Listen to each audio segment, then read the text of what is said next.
ఈ మామిడికాయ ఎండుమిర్చి పచ్చడి ఒక్కసారి తింటే మళ్ళీ మళ్ళీ చేస్తారు. ఇందులో కొన్ని ట్రిక్స్ ఉన్నాయి, అవి మిస్ అయితే టేస్ట్ అస్సలు రాదు. హాయ్ అందరికీ నమస్కారం. ఈరోజు మనం మన పచ్చళ్ళ సిరీస్లో మామిడికాయ ఎండుమిర్చి రోటి పచ్చడిని చేసి చూపిస్తున్నాము. చాలా ఈజీగా ఈ టేస్టీ పచ్చడిని ఎలా చేసుకోవాలో చూద్దాం. మీడియం సైజ్ మామిడికాయలను 2 తీసుకొని అవి శుభ్రంగా కడిగి తడి లేకుండా తుడిచి ఆరబెట్టి తీసుకోవాలి. ఖచ్చితంగా ఆరబెట్టుకోవాలండి. ఇక్కడే చాలామంది చిన్న తప్పు చేస్తారు. ఇలా ఆరబెట్టి తీసుకుంటే పచ్చడి త్వరగా పాడవకుండా ఉంటుంది. ఇప్పుడు ఈ మామిడికాయలను ఇలా పీల్ చేసుకొని చిన్న చిన్న ముక్కలుగా కట్ చేసి తీసుకోండి.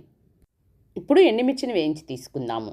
ప్యాన్లోకి ఆయిల్ వేసుకొని 15 నుండి 20 ఎండుమిర్చిని వేసుకొని వేయించుకోవాలి.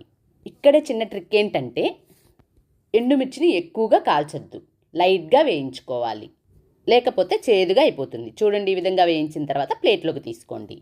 ఇప్పుడు ప్యాన్లోకి 1/2 స్పూన్ మెంతులు, 1 స్పూన్ ధనియాలు, 1 స్పూన్ జీలకర్ర, 1 స్పూన్ ఆవాలను వేసుకొని వేయించుకోండి. ఇవన్నీ కూడా మరీ ఎక్కువగా మార్చకుండా లైట్గానే వేయించుకోండి. ఇవి కూడా పచ్చడికి మంచి ఫ్లేవర్ ఇస్తాయి. వీటిని కూడా ఇందాక ప్లేట్లో వేసుకోండి. ఇప్పుడు ఇలా ఒక రోల్ని తీసుకొని మనం వేయించి పెట్టుకున్న ఎండుమిర్చి, ధనియాలు, జీలకర్ర, ఆవాలు, మెంతులు వేసుకొని దంచుకుందాము. తర్వాత రుచికి సరిపడా సాల్టు, 7-8 పొట్టు ఒలిచిన వెల్లుల్లిని వేసుకొని దంచుకుందాము. వెల్లుల్లి ఫ్లేవర్ ఈ పచ్చడిలో చాలా బాగుంటుంది. తరువాత మనం కట్ చేసి పెట్టుకున్న మామిడికాయ ముక్కలను వేసుకొని దంచుకుందాము. కొద్ది కొద్దిగా వేసుకుంటూ దంచుకోండి. మొత్తం ఒకేసారి వేస్తే కింద పడిపోతాయి కాబట్టి కొద్ది కొద్దిగా వేసుకొని దంచుకోండి. ఇక్కడే రెండో ట్రిక్ ఉందండి. పచ్చడిని మెత్తగా దంచేసుకోవద్దు. ఇలా కొంచెం పలుకులు పలుకులుగా ఉండేటట్లుగానే దంచుకోండి.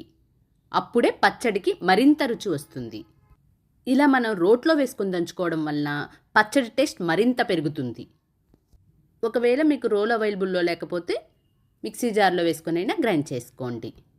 మామిడికాయ పులుపుని బట్టి ఉప్పుని అడ్జస్ట్ చేసుకోవాలి. అప్పుడే పర్ఫెక్ట్ టేస్ట్ వస్తుంది. ఇప్పుడు మనం తాలింపు వేసుకుందాము. ప్యాన్లోకి ఆయిల్ వేసుకుని ఆయిల్ వేడైన తర్వాత 12 నుండి 15 వెల్లుల్లిని మధ్యలోకి నొక్కి వేసుకోండి.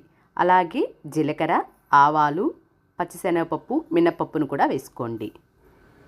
ఇవన్నీ వేగిన తర్వాత కరివేపాకును కూడా వేసుకొని ఫ్రై చేసుకోండి. ఇప్పుడు ఈ తాలింపును పచ్చడిలో వేసుకోవాలి. ఇప్పుడే అసలైన వాసన వస్తుంది. ఇక్కడ గుర్తుపెట్టుకోవాల్సిన 2 ట్రిక్స్ ఏంటంటే ఎండుమిర్చిని లైట్గా వేయించాలి, అలాగే పచ్చడి దంచుకునేటప్పుడు బరకగా దంచుకోవాలి. వేడివేడిగా అన్నంలో నెయ్యి వేసుకుని తింటే మీరు ఒక ప్లేట్తో ఆగలేరు, 2 ప్లేట్లు తింటారు. మీరు కూడా ట్రై చేసి చెప్పండి. మీరు ఎలా తింటారు కామెంట్ చేయండి. ఇంకా ఇలాంటి వీడియోల కోసం సబ్స్క్రైబ్ చేయండి.